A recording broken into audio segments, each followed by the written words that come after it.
the scholars of the Muslim world, what was left of the scholarship, had to go underground in the colonial period. In order to survive, they had to wrap Islamic scholarship in what I would call a cocoon. You know the cocoon where the larvae wraps itself up, it goes into a type of hibernation, then comes out like a butterfly.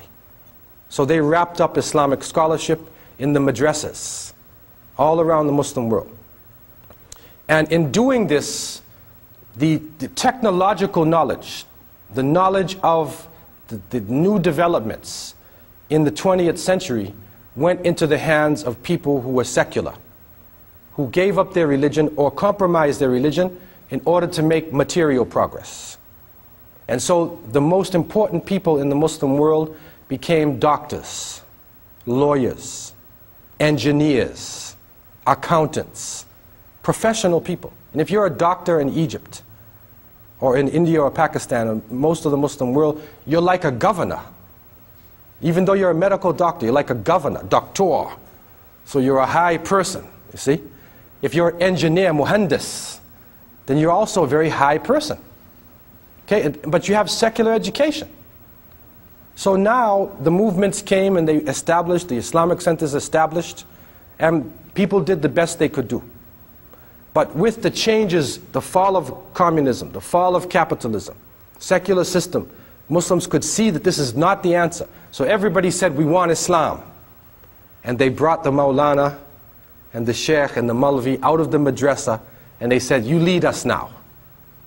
Now this brother, and in some cases even educated sisters, came into the communities, knowing the Qur'an, knowing the Hadith. They could break it down, they could show you the tafsir, but if you tell them, apply this to the society, they're lost. Because they don't know what's going on. They're lost. Okay? And they're pushed out into the front of the leadership. Also in many cases, and I'm saying this with all sincerity, with all respect for those people who have Islamic knowledge, in many countries, they also represented the inferior intellectual class. In countries like Syria, up until today, it is a government policy. When you take the examinations at the end of a high school, the highest scoring students in the top 5 to 10% all go to medical school, whether you like it or not. Even if you don't like blood, you go to medical school because you're the highest score. The next ones become engineers, lawyers, and then accountants. And finally, the people who couldn't make it on the test, you go to Qur'an school. You go to the madrasa and you study Sharia. And so the people who couldn't make it, the grade, are the ones who they send to the Qur'an school, man. Because the government is secular, and the government does not want any opposition from Islam. Now in places like Syria, in many countries, many people resisted this, and they took some of their good children, or the most intelligent children, I should say, put them secretly into madrasas, had them study in medical school, and they also went to madrasa at the same time. But unfortunately, it's the exception, it's not the rule. That's the unfortunate reality. So therefore, many of the scholars who are put out front and asked to deal with complex situations don't have the capacity to do this. They don't know what you're talking about. They haven't even entered the discourse. They haven't entered the discourse. That's the problem. So that's the reason why we're getting lopsided fatwas, right? Unwise decisions that counteract the da'wah, that destroy organizations.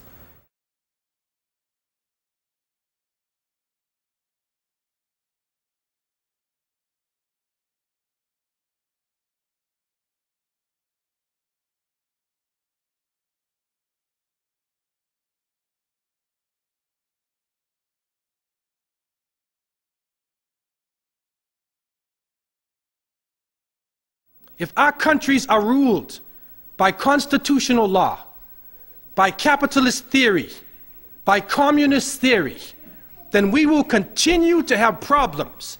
And you can call yourself any type of leader that you want.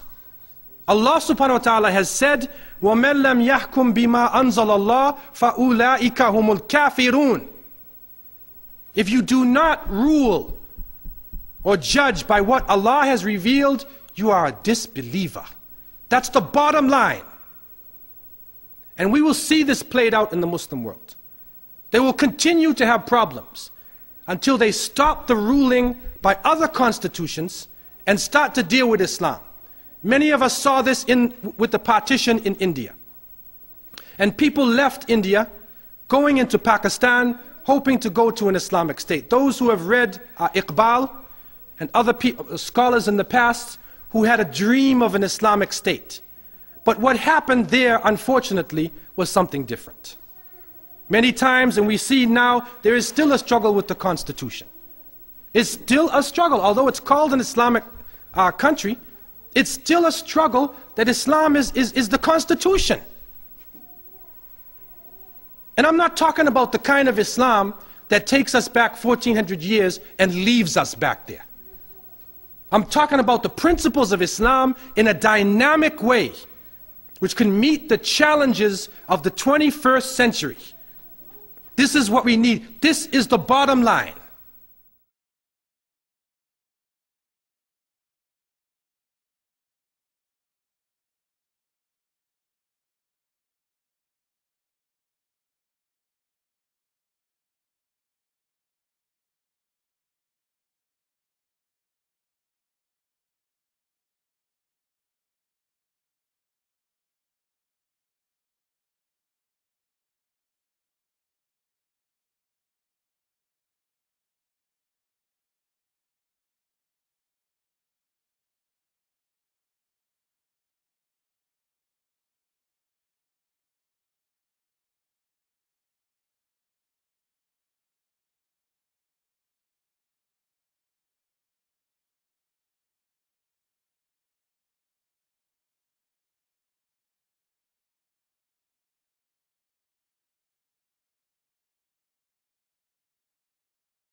Thank you, Sheikh. MashaAllah. By all means study electricity and magnetism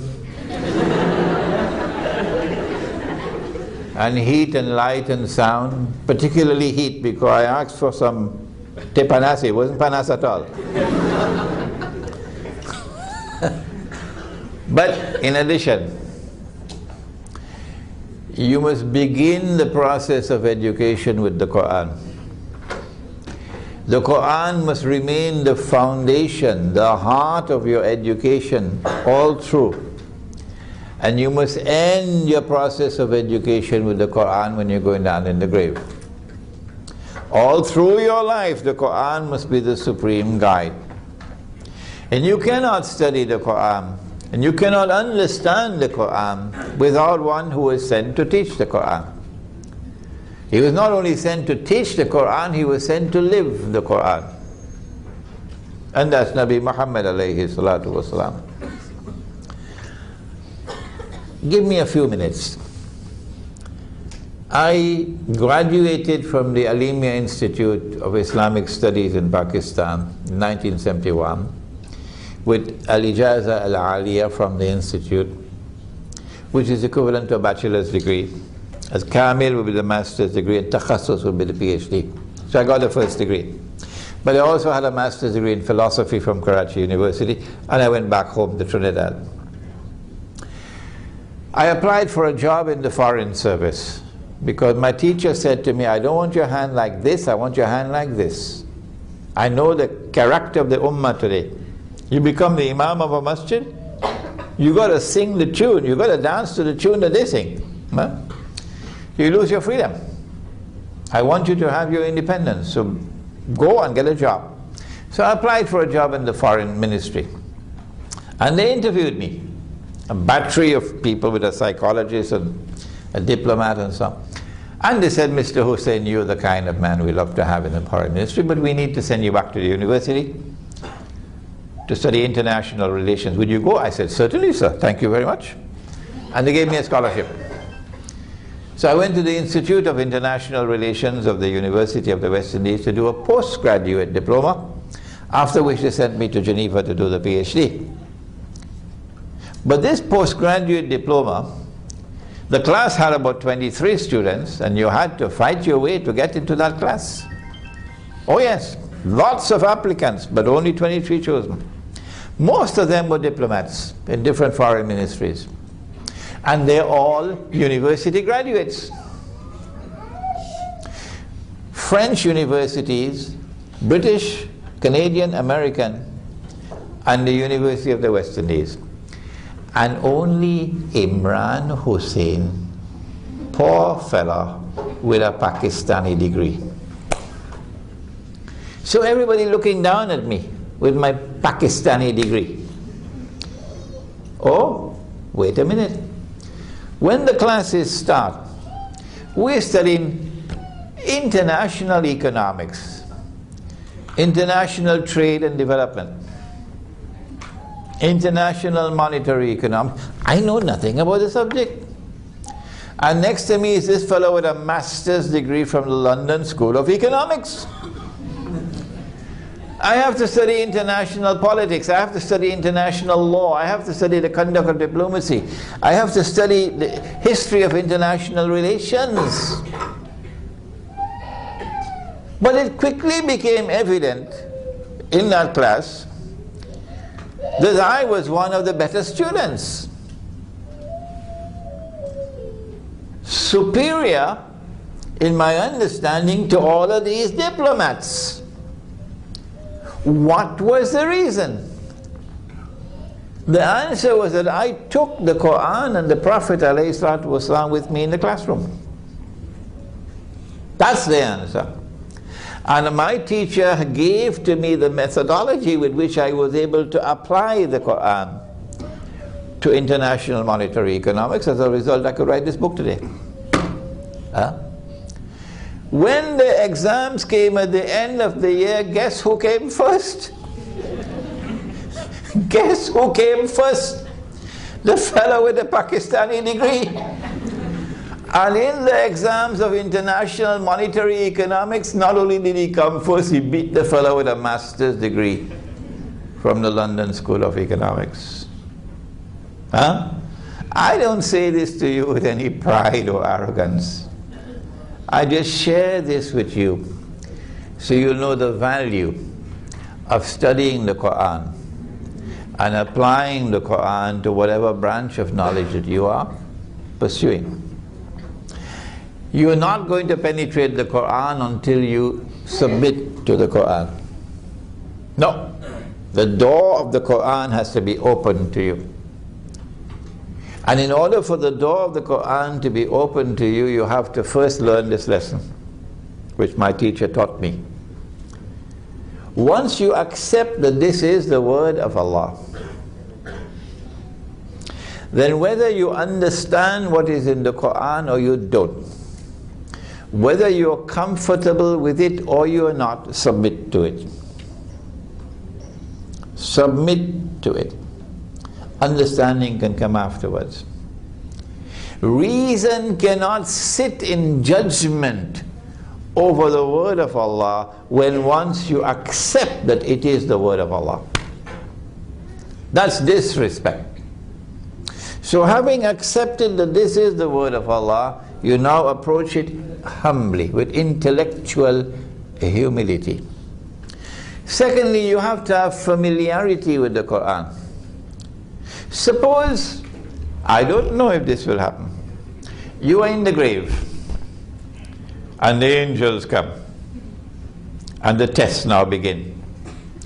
You don't have any of your professors to help you in the grave. And the angel hands you a copy of the Qur'an and the angel says, recite. And you ask the angel, could you kindly give me a Bahasa copy?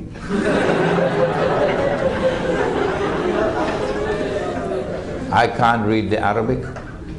That's when you might get the first slap on your face. Or when you take the copy of the Qur'an and you start to recite, you are stumbling over the words. You understand the word stumbling? Huh? You are stumbling over the words. Why? Because you never recited the Qur'an. No. You never recited the Qur'an. The Qur'an was sent for you to recite, not only to study but to recite. And so and how to recite the Qur'an? Answer, from cover to cover. That's the way to recite. Your grandfather used to do it before television came, and before the internet came, and before McDonald's hamburgers came. Your grandfather used to recite it, your grandmother used to recite it, and the best time to recite the Qur'an is in the morning. So if you want to penetrate the Qur'an, to understand the world today, you better start by learning to recite it in Arabic, number one. Number two, reciting it constantly, from cover to cover, cover to cover. When you finish, you start again. When you finish, you start again, and you do that for the rest of your life. Okay? And then after that, you pursue the subject of studying the Qur'an using the proper methodology, not the lazy man's methodology. And may Allah bless your effort that you may get a chance to penetrate the Qur'an. The Qur'an may be able to explain to you the world today that you would never